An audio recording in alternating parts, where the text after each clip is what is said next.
우리는 매일 크고 작은 문제들을 만나며 살아갑니다. 어떤 사람은 질병의 문제를 안고 살아갑니다. 어떤 사람은 경제적인 어려움 때문에 밤잠을 이루지 못합니다.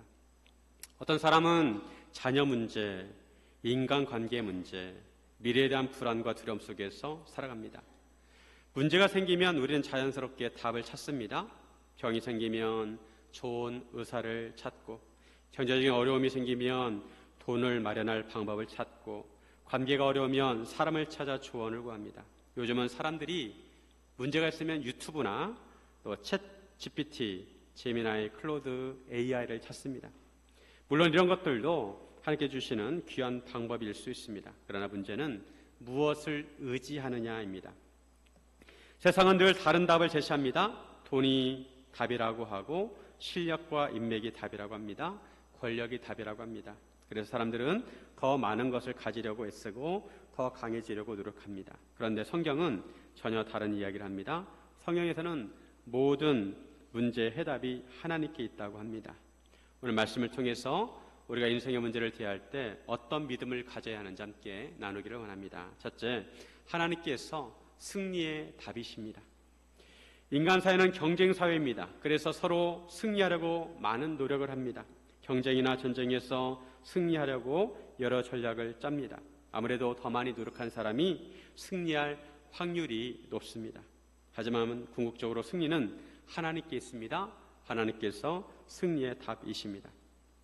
아람 왕 베나닷이 기세 좋게 사마리아를 쳐들어왔습니다. 사마리아 성을 포위하고 아합 왕이 항복하기를 기다립니다. 하지만 하나님께서 아합 왕에게 선지를 보내셔서 아람 군대를 아합의 손에 붙이신다고 하셨습니다. 하나님 말씀대로 아합과 북이스라엘은 아람 사람을 쳐서 크게 승리했습니다.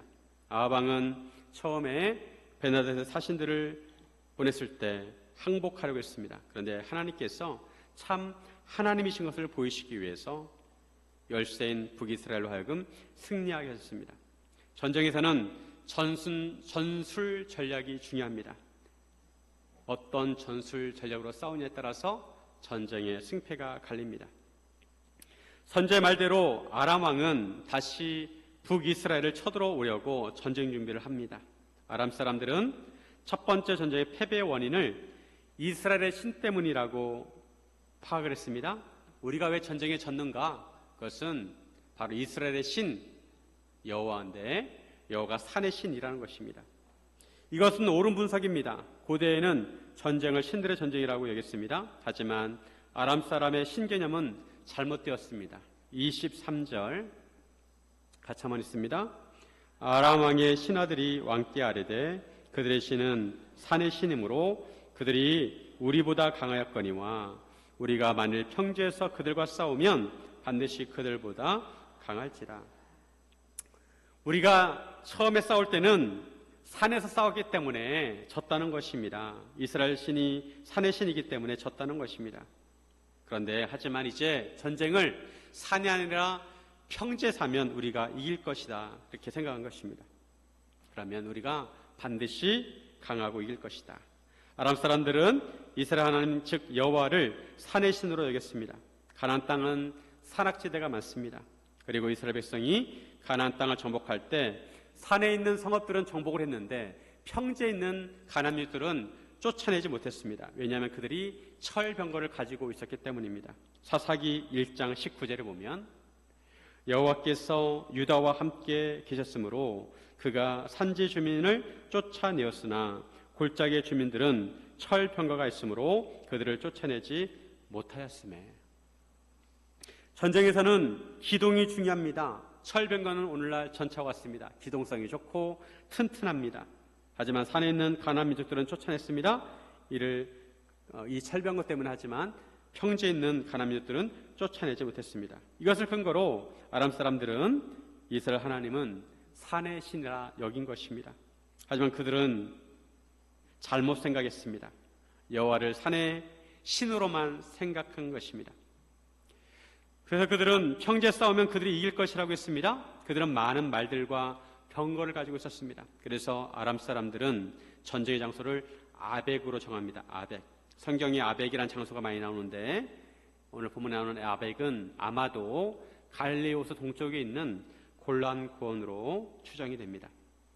또한 아람의 신하들은 군대 조직을 정비하여 왕들을 돌려보내고 그들을 대신해서 총독을 장관으로 들어갑니다. 그리고 잃어버린 군대를 보충하고 말과 병거를 보충하고 평지에서 싸우면 반드시 이길 것이라고 하였습니다. 드디어 해가 바뀌었습니다. 전쟁이 시작이 됩니다. 베나다시 아람 사람을 모아서 아벡으로 올라와서 이스라엘과 싸우려 합니다. 이 이스라엘 자손도 소집이 되어서 나가서 진영을 쳤습니다. 그런데 이스라엘 진영은 딱 보니까 두 무리의 적은 염소떼와 같았습니다. 아주 작았습니다. 그에 비해 아람 사람들은 그 땅에 가득했습니다. 전체로 보면 아람 군대가 여전히 우세합니다. 이스라엘은 수적으로 열세였습니다.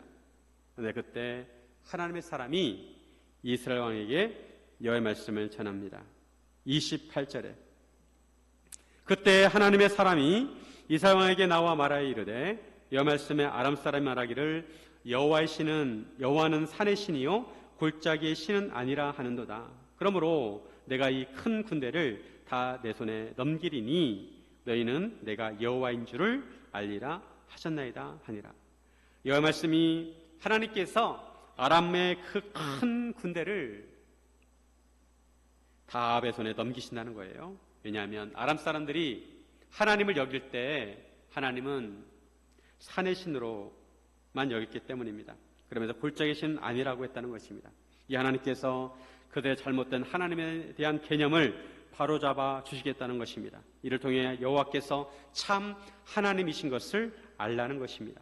여호와 하나님께서는 산의 하나님이시지만 평지의 하나님이시고 또 땅의 하나님이시지만 바다의 하나님이시기도 하십니다. 하나님은 온 우주의 하나님이시고 무소부재의 하나님이십니다. 하나님은 우주보다 크십니다. 진영이 서로 대치된 지 7일째 전투가 시작이 됩니다. 이스라엘 자손이 하루에 아람 보병 10만 명을 죽였습니다. 그리고 그 남은 사람들은 아벡성으로 도망해서 피했는데 그 성읍이 또 무너져가지고 나머지 2만 7천 명도 죽게 됩니다. 이것도 하나님께서 하신 일입니다. 베나닷도 도망하여 성읍에 이르러 골방으로 들어갑니다. 전쟁이 이스라엘의 완전한 승리로 끝이 납니다. 두 번째 전쟁에서도 이스라엘이 승리할 수 있었던 것은 여호와 하나님께서 도와주셨기 때문입니다. 전쟁은 하나님께 속하였습니다. 하나님께서는 아무리 적군이 숫자가 많아도 전략이 뛰어나고 무기가 좋더라도 아무리 강한 군대라 하더라도 개의치 아니하시고 승리하게 하십니다. 두 번째 전쟁도 기적이라고 할 수 있습니다. 이스라엘이 이길 수 없는 전쟁을 이긴 것입니다. 하나님께서 함께 하시면 승리할 수 있습니다. 그래서 하나님께서 승리의 답이십니다. 승리는 하나님께 있습니다. 그래서 우리는 세상 속에 살아갈 때 하나님을 의지합니다. 하나님께서 함께 하시면 아무리 숫자가 적어도 상관없습니다. 덩치가 작고 힘이 없어도 상관없습니다. 하나님께서 함께 하시면 승리할 수 있습니다. 이것이 다윗이 골리앗을 이긴 비결입니다. 오늘날도 다윗이 골리앗을 이긴 것처럼 하나님께서 함께 하시면 어떤 전투도 이길 수 있습니다. 우리가 살아오면서 어떤 문제들과 전쟁을 겪었고 지금도 겪고 있습니다. 질병 문제, 경제 문제, 자녀 문제, 죄악의 문제, 낙심과 두려움 문제 등이 있습니다. 우리가 겪었던 문제들을 생각해 보면 우리의 힘과 능력으로 이겨내 극복한 문제들도 있지만 우리의 힘으로 도저히 극복할 수 없는 문제였는데 하나님의 도우심으로 극복한 문제들이 있습니다. 하나님께서 은혜를 베풀어 주셔서 우리가 문제를 극복하게 된 것입니다. 우리는 이것을 기억해야 합니다. 그리고 모든 문제의 해답은 하나님께 있다는 것을 시인해야 합니다.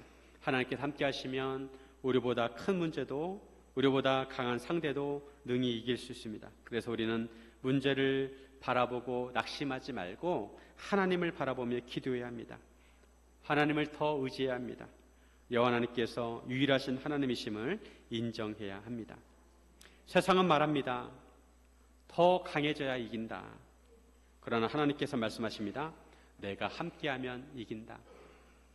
내가 함께하면 이긴다. 그러므로 우리의 시선이 문제보다 하나님께 향해야 합니다. 조건과 환경보다 하나님을 신뢰합니다. 승리는 하나님께 있습니다.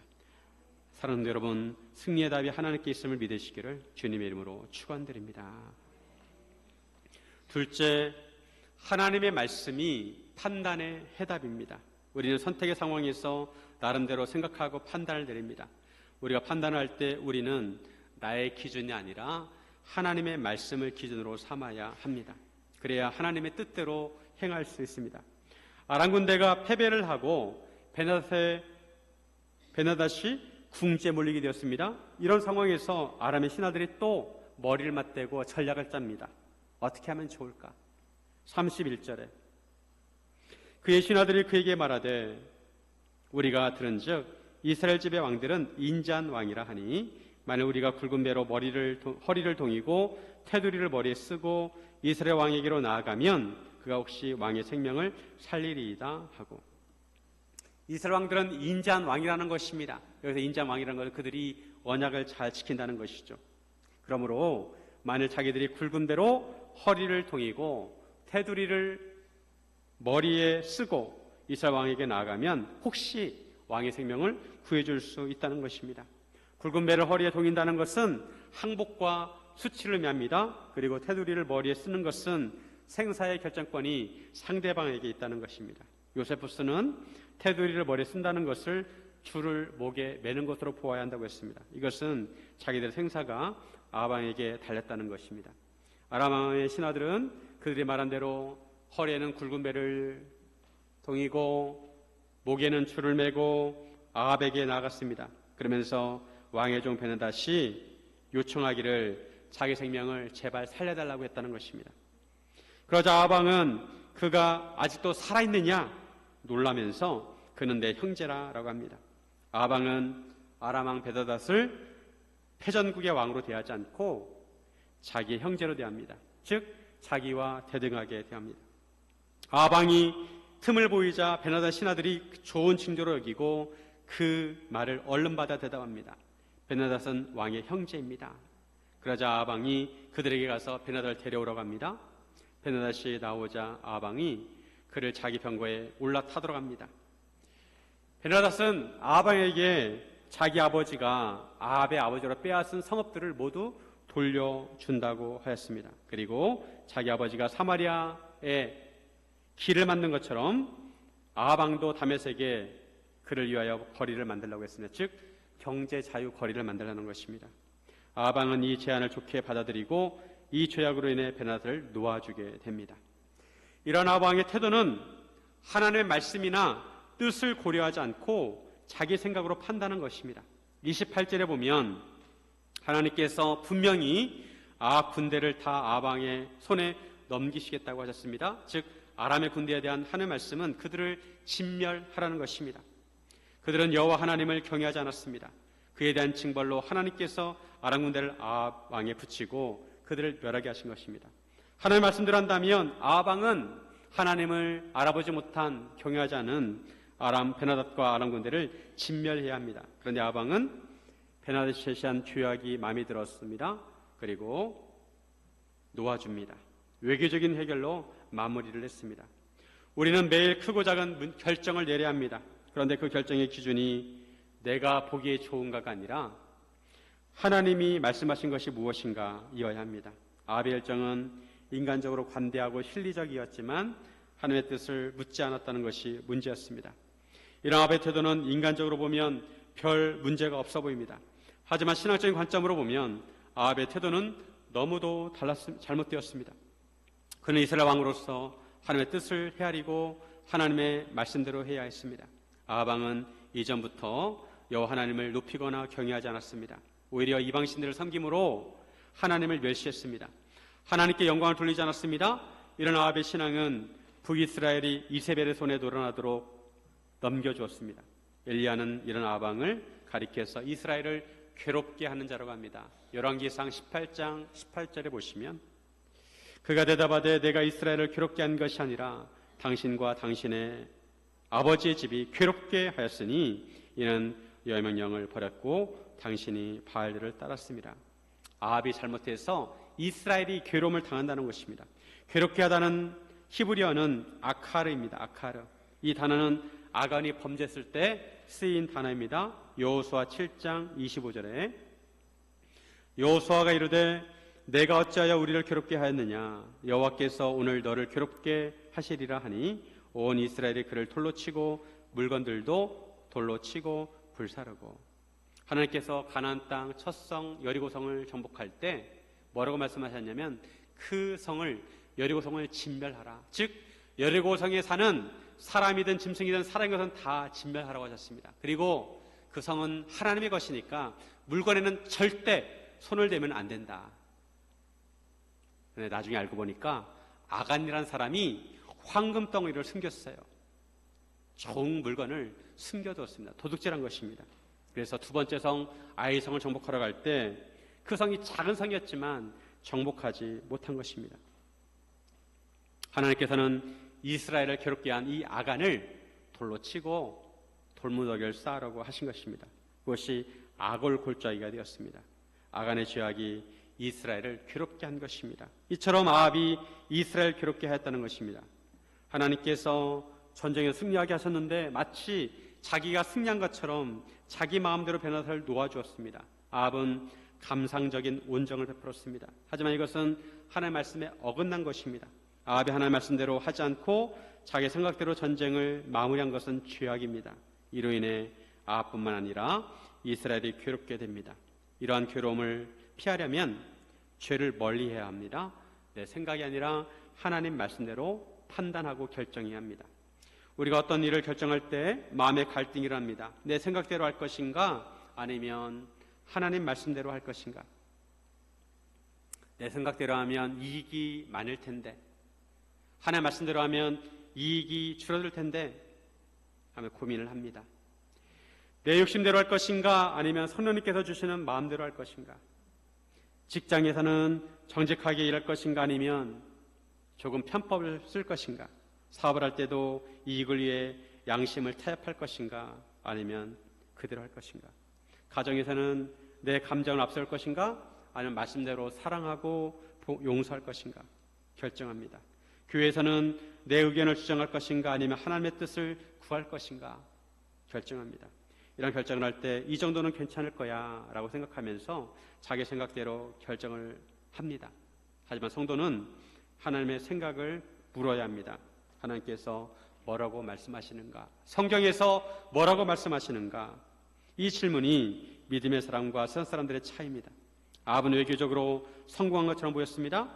승리의 기쁨에 취해서 자기 마음대로 결정했습니다. 전쟁도 끝났고 경제적인 이익도 얻었습니다. 그러나 하나님은 실패라고 말씀하십니다. 왜냐하면 하나님의 뜻보다 자기 판단을 앞세웠기 때문입니다. 오늘날에도 하나님의 말씀보다 내 생각을 앞세우다 보면 하나님의 뜻에 어긋나게 됩니다. 우리는 판단의 기준을 하나님의 말씀으로 삼아야 합니다. 어떤 자동차 회사에 부품의 결함이 발견이 되었습니다. 아주 작은 결함이었습니다. 담당자는 이 정도쯤이야 큰 문제 없을 거야 하면서 정해진 기준을 무시하고 그대로 출고를 승인했습니다. 그런데 결과적으로 그 작은 부품 하나 때문에 대규모 리콜이 벌어졌고 회사 전체 신뢰도가 떨어지고 또 매출도 줄어가지고 수많은 사람들이 일자리를 잃었습니다. 한 사람의 괜찮겠지라는 판단이 회사 전체를 괴롭게 만든 것입니다. 요즘 가끔 보면 건물들이 무너지고 아파트가 건설하다가 무너진 소식을 듣습니다. 왜 그렇습니까? 정해진 원칙대로 하지 않고 철근 몇 개 빼면 괜찮겠지, 용접을 조금만 일부분만 하면 괜찮겠지 허술하게 했기 때문에 건물이 나중에 무너지게 되는 것입니다. 여름에도 화재가 많이 발생하고 있는데 작은 불씨가 건물을 태우게 됩니다. 하나님의 공동체도 마찬가지입니다. 하나님의 공동체는 하나님의 말씀으로 움직이고 하나님의 뜻대로 되어야 되는데 인간적인 생각이 들어가서 이 정도는 괜찮겠지 그런 생각들이 들어가다 보면 하나님의 공동체도 괴롭게 되는 것입니다. 제가 특히 우려하는 것은 하나님 믿는 성도가 어떤 결정을 할 때 오늘의 운세나 점을 보거나 샤머니즘에 의존한다는 것입니다. 교회를 다니면서 하나님께 기도하기보다 하나님께 기도해봤자 응답도 빨리 안 되고 그러니까 점집을 찾아가고 무당을 찾아가고 그렇게 해서 물어본다는 것이죠. 내가 어떻게 했으면 좋겠습니까?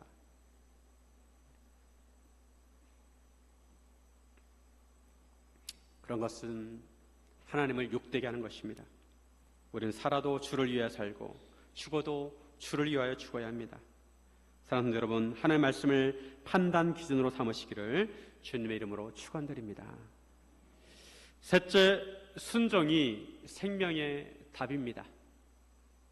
위험한 계곡에 가거나 절벽에 가면 안전선이 있습니다. 여기는 넘어오지 마세요.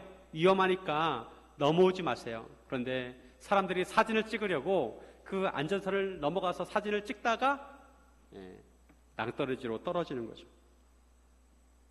생명을 지키려면 안전선을 지키듯이 우리 생명을 잘 보존하려면 하나님의 말씀에 순종해야 합니다.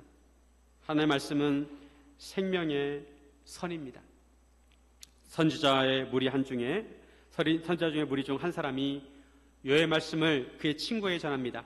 너는 나를 치라. 그런데 그 사람이 치기를 싫어합니다. 그 당시에 선지자 학교가 있었는데 그 중에 한 선지자가 하나님의 말씀을 받아서 그 친구에게, 동료에게 전한 것입니다. 너는 나를 치라. 근데 그 동료는 이 말을 듣고 치지 않습니다. 그 동료도 충분히 그것이 하나님의 말씀인 것을 알았습니다. 그런데 자기 딴에는 이유 없이 동료를 치는 것이 안 맞다고 생각한 거죠. 그래서 그 말씀에 순종하지 않았습니다. 그런데 그 선자가 그 친구에게 내가 여호와의 말씀에 듣지 아니하였으니 내가 나를 떠나갈 때에 사자가 너를 죽이리라 라고 하였습니다. 그 선자의 말대로 그 친구는 길을 가다가 사자를 만나 죽게 됩니다. 인간적으로 잘 이해가 가지 않을 수 있습니다. 하지만 선자는 하나님의 말씀대로 해야 합니다. 하나님의 말씀에 온전히 순종해야 합니다. 열왕기상 13장에서도 우리가 살펴봤지만 한 선자가 여호사밧에게 말을 전하고 돌아갈 때 하나님의 말씀하신 대로 순종하지 않아서 사자를 만나 죽게 되었습니다. 성경은 하나님께서 선지자에게 인간적으로 무리한 요구를 하실 때가 있습니다. 선지자에게 알몸으로 다니라고 하시고 또 어떤 선지자에게는 그 아내를 데려가십니다. 하나님께서 이처럼 무리한 요구를 하시는 것은 선지자의 말과 행동에 백성들의 생명이 달려있기 때문입니다. 그래서 선지자에게 하시는 명령은 그만큼 엄중합니다. 선지자가 철저하게 순종해야 합니다. 그래야 백성들의 생명을 살릴 수가 있습니다. 순종은 이해된 것만 하는 것이 아니라 이해되지 않아도 하는 것입니다. 글자를 처음에 배울 때 내가 연필을 잡고 있으면 엄마 아빠가 내 손을 잡고 같이 글자 연습을 써줍니다. 기역, 니은, 디귿. 이때 내 손에 힘을 빼야 돼요. 내가 쓸지 모르면서 힘을 꽉 주고 있으면 글자가 제대로 써지지 않습니다. 하나님께 순종하는 것도 마찬가지입니다. 우리는 하나님의 깊은 섭리를 다 헤아릴 수 없습니다. 하지만 우리가 하나님의 말씀에 순종할 때 우리는 하나님의 손에 들려진 연필과 같습니다. 그래서 하나님께 은혜를 주시는 것입니다. 이해가 되지 않아도 순종하시기를 바랍니다. 이 선자는 또 다른 사람을 만나 자기를 치라고 합니다. 그러자 그 사람이 선자를 쳤는데 상하도록 쳤습니다. 선자는 수건으로 자기 눈을 가리고 변장하고 길거리에서 아방을 기다립니다. 아방이 지나갈 때 자기 호소를 합니다. 내가 전쟁에 나갔다가 한 사람이 나에게 포로를 맡겼는데 포로를 맡기면서 나에게 하는 말이 그 포로를 놓아주면 그 포로를 지키지 못하면 네 생명으로 그 포로 생명을 대신해야 된다. 아니면 은 한 달란트를 내든다라고 했다는 것입니다. 그런데 자기가 바빠가지고 이 일 저 일 하다 보니까 그만 포로가 사라졌다는 것이죠. 그러니 제발 왕이 제 사정을 봐주시고 살려달라고 호소를 합니다. 그러자 아방이 그에게 말하기를 내가 스스로 결정했으니 그대로 당하여야 한다고 합니다. 포로를 잘 지켜야 하는데 지키지 못할 경우 자기 생명으로 그 포로 생명을 대신하거나 은 한 달란트를 내야 합니다. 은 한 달란트는 6,000세겔. 그 당시에 종 한 사람을 살려면 은 30세겔이면 살 수가 있었습니다. 은 6,000세겔은 종 200명을 살 수 있는 돈입니다. 그런데 이 사람에게는 그렇게 큰 돈이 없었어요. 그러다 보니 이제 정작 자기 생명으로 대신해야 했습니다. 그런데 아방은 그에게 온정을 베풀지 않았습니다. 바로 그때 선지자가 자기 눈을 가린 수건을 벗습니다. 아합왕은 그 사람이 선지자인 것을 알아봅니다. 선지자가 아합왕에게 하나님의 말씀을 선포합니다. 42절 같이 한번 있습니다. 그가 왕께 아뢰되 여호와의 말씀이 내가 멸하기로 작정한 사람을 내 손으로 놓았은즉 내 목숨은 그의 목숨을 대신하고 내 백성은 그의 백성을 대신하리라 하셨나이다. 여호와께 하실 말씀이 하나님께서 베나닷을 멸하기로 작정하셨다는 것입니다. 그리고 하나님께서 그 하나님의 포로인 베나닷을 아합의 손에 맡겼다는 것이죠. 아합이 포로 베나닷을 그런데 놓아주었습니다. 이렇게 되면 아합을 어떻게 해야 할까요? 아합의 말대로 하면 그대로 아합이 그 죄를 담당해야 합니다. 하나님께 맡긴 포로를 자기가 놓쳤기 때문에 그의 목숨으로 베나닷의 목숨을 대신하고 이스라엘 백성이 그의 백성을 대신할 것이라고 하십니다. 이런 아합 왕에 대한 심판은 시간이 흘러서 이루어지게 됩니다. 아합 왕은 이런 말씀을 듣고 근심하고 답답하고 사마리아 성으로 돌아갑니다. 아합 왕은 하나님의 은혜를 경험하고도 그의 잘못된 행동으로 인해서 근심하고 답답해했습니다. 하지만 이런 아합 왕을 보면서 하나님의 마음이 더 답답하셨을 것입니다. 그렇게 내가 여호와인 것을 알라 하면서도 몇 번이나 승리하게 하셨는데도 깨닫지 못합니다. 아합 왕은 하나님께 진멸하라고 하신 베나닷에게는 온정을 베풀면서 병사에게는 온정을 베풀지 않았습니다. 정해진 원칙대로 했습니다. 그러자 하나님께서도 원칙대로 아합을 대하십니다. 많은 사람들은 큰 죄 때문에 멸망한다고 생각합니다. 그러나 성경에 보면 대부분은 작은 불순종을 가볍게 여긴 것에서 시작이 됩니다. 아담과 하와는 선악과 하나였습니다. 사울도 아말렉 왕 한 사람과 좋은 가축 몇 마리였습니다. 하나님께서 아말렉을 진멸하라고 하셨는데 사울은 아말렉을 살려주고 좋은 가축들을 가져왔습니다. 이런 사울에게 하나님께서 순종이 제사보다 낫다고 하십니다. 사무엘상 15장 22절 같이 한번 있습니다. 사무엘이 이르되 여호와께서 번제와 다른 제사를 그의 목소리를 청종하는 것을 좋아하심같이 좋아하시겠나이까. 순종이 제사보다 낫고 듣는 것이 순장의 기름보다 나으니. 이처럼 아합 왕도 하나님의 말씀대로 하지 않았습니다. 순종하지 않았습니다. 겉으로 보면 작은 일처럼 보입니다. 그러나 하나님 앞에서 말씀에 대한 순종이 문제였습니다. 우리도 마찬가지입니다. 우리의 작은 순종들이 결국 우리의 삶을 살리고 가정을 살리고 신앙을 지켜줍니다. 요즘 휴가철이라 사람들이 차를 타고 이동을 많이 합니다. 자동차를 타면 가장 먼저 뭘 해야 되나요? 차를 타면 가장 먼저 뭘 해야 되나요? 네, 안전벨트를 맵니다. 안전벨트. 사실 안전벨트는 불편합니다. 답답합니다. 가까운 거리인데 굳이 매야 하나 생각이 듭니다. 하지만 사고가 언제 일어날지 모릅니다. 사고가 나는 순간 안전벨트가 생명을 살립니다. 도로를 다니다 보면 이런 안전 캠페인 문구가 많이 있습니다. 졸음운전을 하지 마세요. 2시간마다 쉬어가세요. 사고가 나면 피트박스 들어보셨어요? 피트박스. 비상등을 켜고 트렁크를 열고 밖으로 대피하고 스마트폰으로 신고하라는 것입니다. 하나님의 말씀도 그렇습니다. 때로는 불편하게 느껴집니다. 왜 이렇게 해야 하나? 굳이 이렇게까지 해야 하나 생각이 듭니다. 이런 말씀까지 내가 순종해야 되나? 그러나 말씀은 우리를 불편하게 하는 것이 아니라 우리의 생명을 지키는 하나님의 안전벨트입니다. 순종은 우리를 묶는 것이 아니라 우리를 살립니다. 이번 한 주간도 내가 순종할 하나님의 말씀이 무엇인지 생각해 보시기 바랍니다. 말씀의 한 구절이라도 순종하기로 결단하고 실천해 보시길 바랍니다. 끊임없이 하나님은 사랑하라, 용서하라, 화해하라 말씀하십니다. 이건 명령이네요. 명령. 그런데 내 안에 고집이 있어요. 싫어요. 자기 고집을 세우는 것이 불순종입니다. 주님은 네가 내 마음을 닮았으면 좋겠구나, 나를 닮았으면 좋겠구나 하시는데도 저는 주님처럼 하기 싫어요. 이렇게 하는 거죠. 요즘 습도가 높고 더워서 사람들이 짜증을 잘 낼 수 있습니다. 그럼에도 감사하기로 결단하고 작은 것에서 감사하시기 바랍니다. 기분이 좀 언짢아도 하나님 감사합니다.